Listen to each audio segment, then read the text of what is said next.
What's up, guys? Welcome to B Sports Picks. So yesterday I gave you guys another winner. It was the Braves on the money line, and they won. So that brings the total for the last 2 days in the free picks that I officially gave was 5 wins, 0 losses.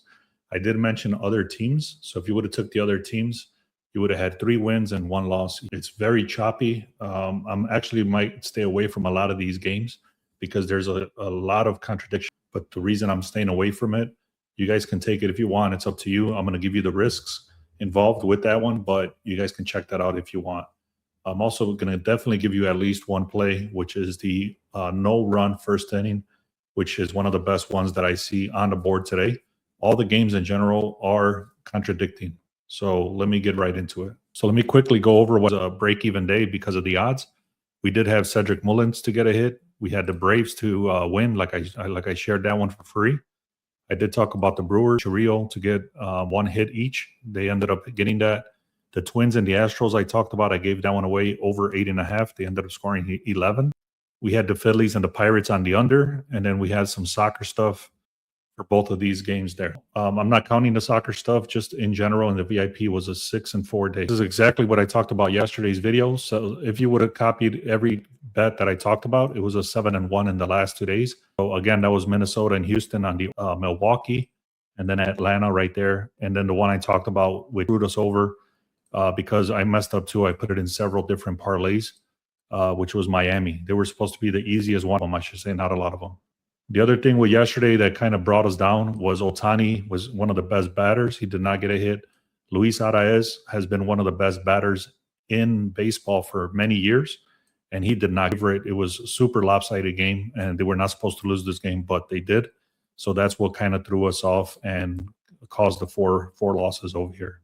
Now, before I go into the plays, guys, let me kind of talk about this. I think this is very helpful. This is what I look at every day too, is the best performing teams in the last 8 days. They come back. They're considered the comeback kings right now.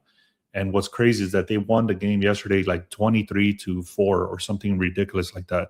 They're winning about 90% of their games. They're the most resilient. Also, the Rangers, I did mention that if you wanted to take the Rangers in the first 5 innings, I explained all that in yesterday's video. That in the first 5 because I did not trust it of losing. So then we had the Phillies. Now the Phillies is also a very good team right now, and then the Marlins. So these are all very good teams right now. They're on fire, especially the Cubs and the Rays. Now on the weakest teams, we got the Yankees, the Royals, the Padres, the Mets, and the Orioles. I'm not going to explain all this. You got this win rate. The win rate is 12%, 14%, 28%, 22%, and 28%. That's in the last about 8 games. If you want access to all the VIP, it's going to be some batter props mostly, because like I already mentioned, there's very, very contradicting games today. Plus, there's not a lot of games on the board to begin with. All right, so this is the only game that comes up on the MLB convergence. And what this does is it actually looks through the entire slate, and it looks at which games are moving past 8 cents. In this case, the only one that's doing that right now is Seattle. Now, whenever the games go live, obviously other teams start scoring stuff and the line does shift, and this actually gets updated. But if you want access to this tool, by the way, it's called a Sharp Edge. You can just check the link in the description. But let me get back to this. The 1% chance they're going to win this compared to Seattle, they're supposed to score 5 runs. So that's a big mismatch just in general. But the only thing with this is that the line is actually shifting away from them. So now we go to this other screen called the Sharp Line Monitor, and that's where the information is grabbed from the other page, from this page. So the page I just showed you grabs the information from this line move here. And earlier today, I took that snapshot. It was 8 cents. And you can clearly see right here, now it's only 2 cents. So 198, but you can see right here, if I scroll through this, there's literally nothing that is standing out. The Brewers did come up. I'm not touching them.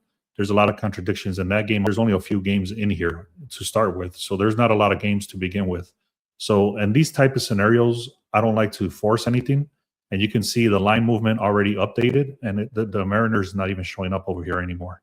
So the Guardians are the only ones that went from underdog to favorite, which I definitely don't trust the Guardians. And I'm not touching that game at all. I'm making this very, very clear. I wanted to make this very clear point.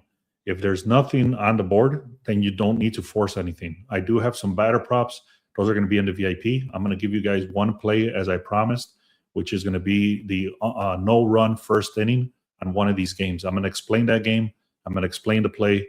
But all the other stuff, there's definitely something that is very, very fishy today, and I'm not touching it. The only one I might be looking at is the Mariners game on the under, but I'm not sure on that one yet. So let's get right into the no-run first inning play. And my point is, do not force anything ever. All right, guys. So this is actually called the NRFI board. It's under baseball over here on the Sharp Edge tool, and it gives you the breakdown of the pitching, the batting, the two pitchers, how well they've been doing, how much they suck. They are this season, the last 10. It gives you pretty much the full breakdown of what these pitchers are doing in the first inning.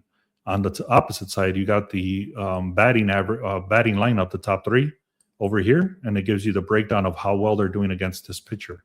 On top of that, you got the offense. It tells you how good each one of these games or one of these teams are doing in the first inning. All of this entire card is based only on the first inning. I went through all this already, and nothing really was standing out.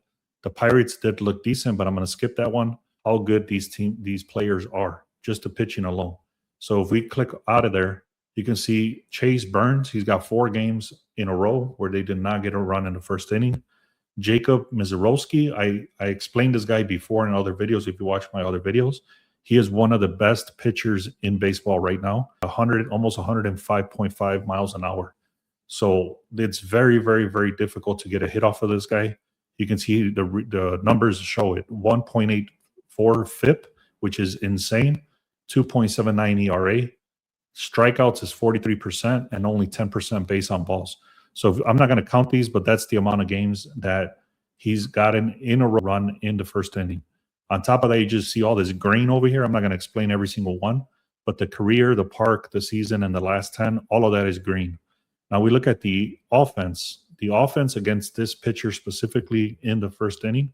So they're hitting at a 73% hit rate. These guys are pretty weak over here, but these guys are not. But I trust that the pitcher they're going against, which is Milwaukee's Mizorowski, Cincinnati's offense is going to be nothing compared to this guy over here. That's what I'm betting on. That's what I'm going with. So that's the play, guys. I'm going with the no-run first inning on the Reds and Milwaukee Brewers. No-run first inning. It's called a NRFI prop.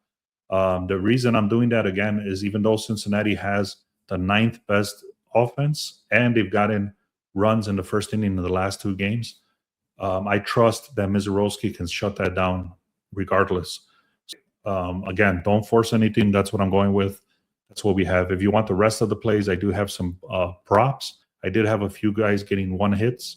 I'm going to do that right now after this video. But if you want access to all of that, go to the link in the description, click 1 week or 1 month. If you want the 1 week, put in the code word BEAST-WEEK, and you get 50% off. Also, make sure to subscribe. If you leave a comment, you're subscribed, and you like this video, I'm going to randomly pick a 1 month free VIP, which is worth $200. I'm going to do that randomly in the next, I would say, about week and a half. So always leave a comment and make sure to subscribe. Have a great day.